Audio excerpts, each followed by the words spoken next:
And we're back. Welcome, Jemmie. Hi. I just wanted to say, and I started to say it earlier, I was in my office one day 9 months ago or thereabouts, and walking the halls as, you know, managed by walking around situation. And I overheard Jemmie talking to another realtor, actually I think there was 3 or 4 in the group, about why this house over that house.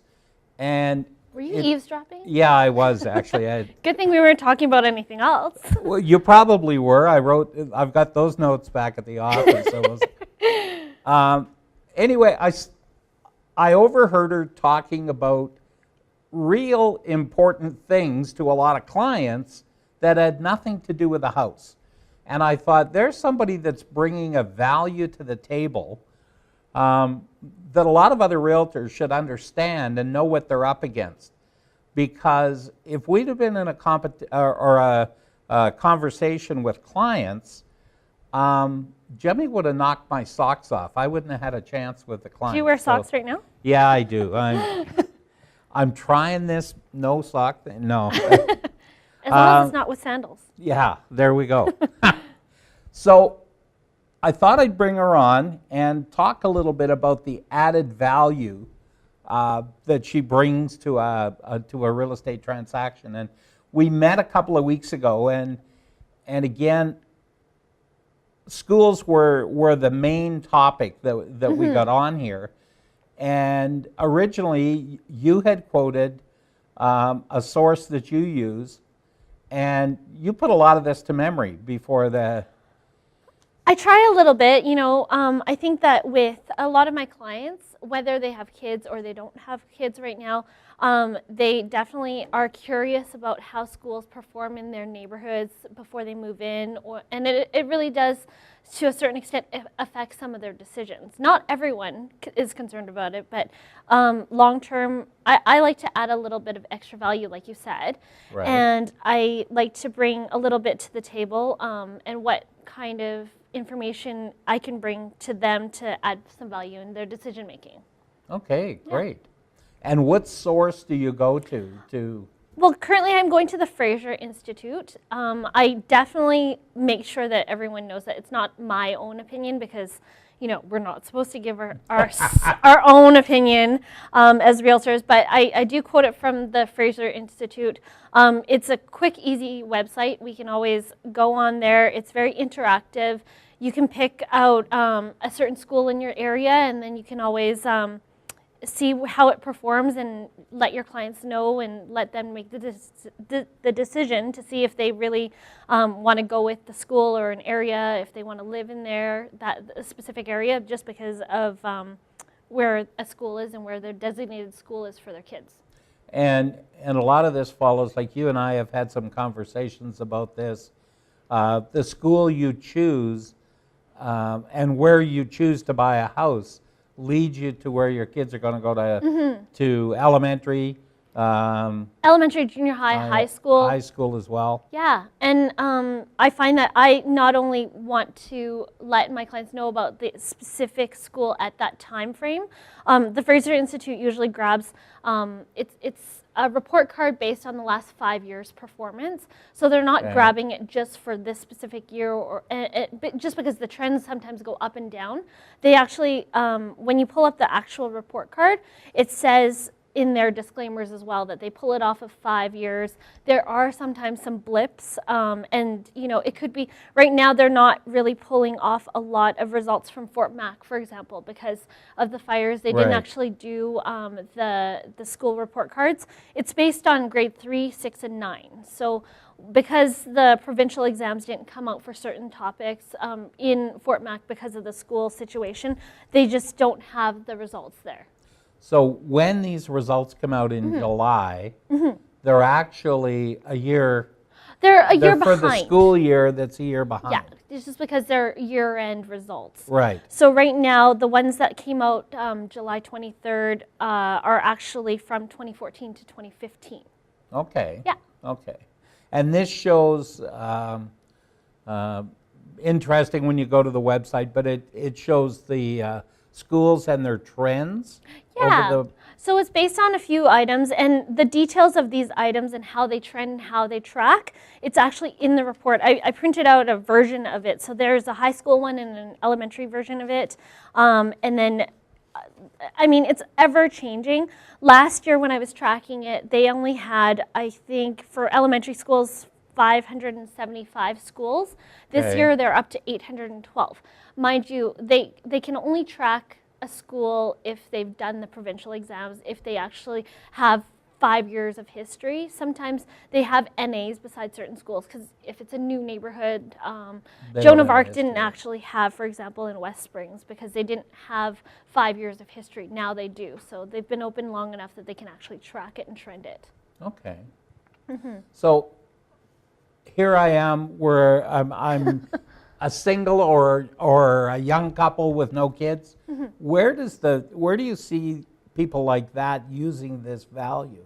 Well, I usually look at these reports, and I don't necessarily say it has to affect you at this moment, and I let the clients decide if it does affect them or not. But I do give them a bonus of, you know, you have this school in your area, you're moving into this house, or you're considering moving into this community. It's a bonus because you have this school, and eventually when you do want to sell, because you know everybody wants to move, that it does add some value, that whether it helps in the decision-making process, whether you know, down the road if you want to appeal to families in your house because you know you want to sell it and you find that there's an extra market of people that may want to have their kids attend the school.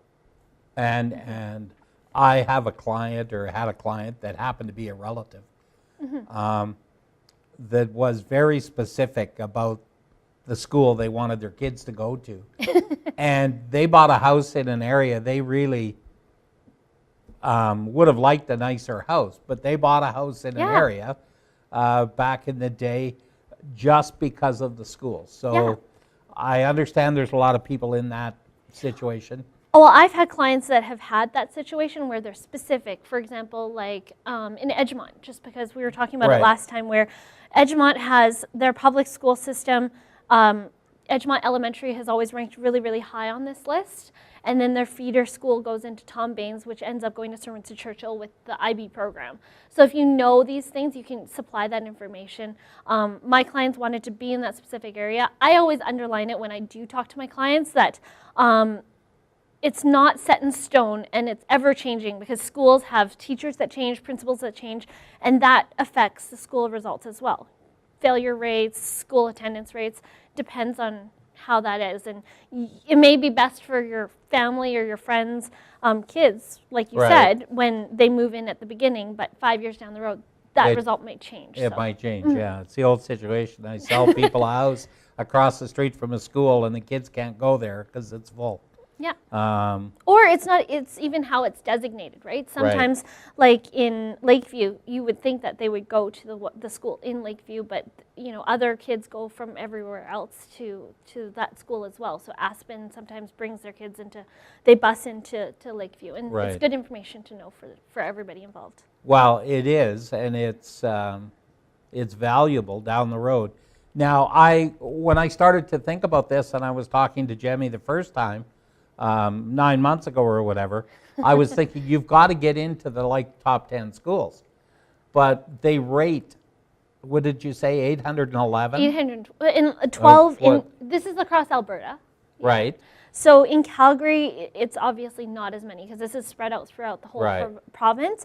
But you kind of take it in stride and you see that, and you kind of have to give your clients some information to work with and see how they decide on. And I point them to the website as well because it is public knowledge. Everyone's allowed to use it. You just go in there and it's very interactive. You can actually cut it down to public system, separate system, private system. And if you're in Airdrie, you can see that as well. Yeah, so if you're in a top 20 school or top 30 school, you're in a good school right up at the top of the list with 800 and some odd reportings. So, well, even Lakeview, their number like 42 out of 812. I would assume that's a pretty good number in there. I would say it is. Yeah.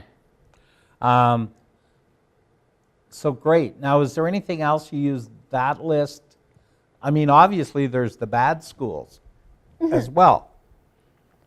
And the challenges of moving into some of those neighborhoods. And a lot of critics look at this and say, this list is skewed because of affluence of a community. If there's more, revolving people that move in and Yes. transients. But I mean, if you look at it in the sense that why they put out this list, it's actually how they came up with this list was initially was for the principals and the teachers to look and compare and see how their teaching curriculum affects their kids. And so it actually gets the teachers to strive to do better. And one school may come out like Marlborough may be at the bottom of the list, but they may be trending upwards. So that might be even a better sign. And it's not just an indication of how the kids performed this year. And that's why I always tell people, they may have better teachers by next year. And if you look at the trend, they have little boxes and it shows you in the report how to read through the report. So if they're trending upwards, it could, it could be a positive note too. It doesn't necessarily mean that you've got the least desirable school at the time. Right. And obviously, you can only buy where you can afford to buy as well. So making the right decisions in that line would be a pretty good thing. I could see it being a valuable tool. We also talked about the Avenue magazine and rating of neighborhoods. Yeah, and you know what? They came out about the same week, actually, because the Fraser Institute came out on the 23rd. Yes. The Avenue one came out on the 30th. And it's funny because the Avenue is more towards, single families. It's a lifestyle magazine that rates neighborhoods in Calgary as a whole. And so you have to take it with a grain of salt as well, because, Beltline, if you look at it, and I compare this all to schools, I compare it to crime and statistics in the city. Beltline is actually full of a lot more renters than owners in the area. The crime rate is higher, but it's rated higher on the Avenue magazine because the lifestyle-wise, it's top. It's got great walkability, it's got lots of amenities, it's great close to downtown, so it's something that you kind of have to take a grain of salt with, and you have to talk to your clients about and see if that's what they want and if that's something that they're gearing towards. And again, it affects purchase value down the road too and sellable. Yeah, very definitely. And they're just looking at the Beltline stats, there's 21,900 people live in the Beltline. Most other neighborhoods we saw were 6,000, 7,000, and 8,000 people, I believe. Yeah, and if you look at the numbers as well, there's actually no single detached homes in Beltline from their report. So it just shows that there's more multifamily. Obviously in Beltline, we all know that there's tons of apartments, tons of townhouses, and tons of row houses and multifamily homes in there. So it's just a different kind of a dynamic. But Avenue, every year they come out with the trendy neighborhoods. So it's more about the trends, what people like, the bike lanes and... The library, the restaurants, the entertainment close to downtown, access buses and LRTs. Drugstores is one that kind of... all of the top neighborhoods had rated high in the drugstore. I think it's just because a lot of them are, they're open later. It's easy nowadays. What Shoppers Drug Mart sells milk if you need milk on the fly. So I think it's just it gives people that extra flexibility in shopping and groceries too. So and then number 2 neighborhood this year went to Brentwood, and again. When you look at Brentwood, there's 6,900 population. I find that everyone that made that list... I think I picked North... No, I didn't. I picked the whole city. Yeah, and like the top 12 in there, if you look at the trend, they're all along the C train route. They're all LRT or walkable or they're bikeable. So that's kind of the trend, is that everyone wants that accessibility to downtown, the vicinity of trendy neighborhoods and restaurants. So that's definitely a big draw for the city. And I think we've seen this over time where proximity to an LRT station has put a positive impact on property values. All the way through. People may complain about it in the beginning, a few people, but... They're not as loud as everyone thinks. Yeah, no, exactly. So combining these two, it kind of gives people a little bit of an insight on, what the neighborhood's all about. I see that the Beltline had 32% owner occupied, so that's the condominium market in there. It definitely is. And hopefully we'll see that go up as you guys sell all that inventory that's out there to be able to do that. Any comments before we wrap it up here that?